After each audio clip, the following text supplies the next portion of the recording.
Tahukah kalian di manakah Allah Subhanahu wa Ta'ala saat ini berada? Dan dari mana Allah itu berasal? Bisa melihat Allah adalah hal yang sangat mungkin bagi manusia, dan itu merupakan puncak kenikmatan di alam semesta ini.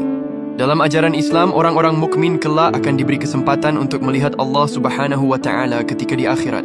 Kepercayaan ini adalah bagian dari keyakinan Ahlus Sunnah wal Jamaah dan dianggap sebagai salah satu kenikmatan terbesar di surga, bahkan di alam semesta.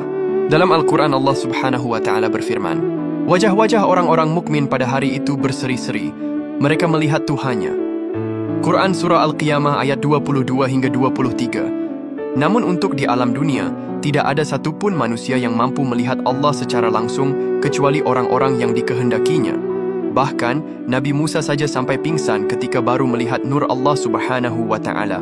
Allah tidak terlihat oleh mata manusia di dunia ini, karena dia memiliki sifat al-ghaib, yang berarti tidak terlihat dan tidak dapat dibayangkan oleh makhluknya. Sifat ini dijelaskan dalam Al-Quran dan hadis, serta menjadi bagian dari keimanan seorang muslim.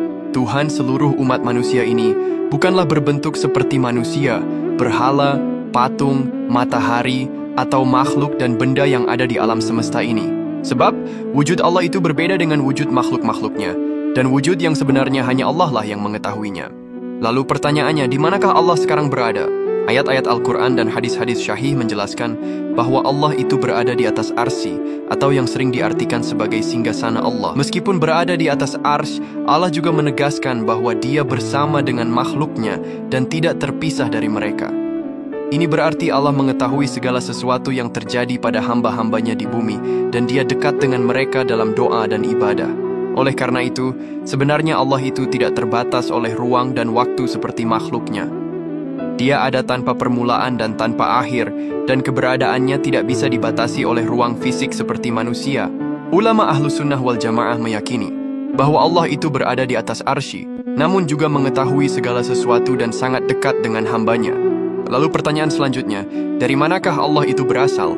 Sebenarnya, pertanyaan tentang dari mana Allah itu berasal adalah pertanyaan yang salah. Dalam konsep Islam, Allah adalah sang pencipta dan bukan makhluk yang diciptakan.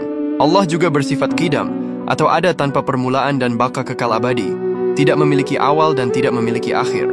Allah Subhanahu wa Ta'ala adalah zat yang menciptakan segala sesuatu termasuk waktu dan ruang.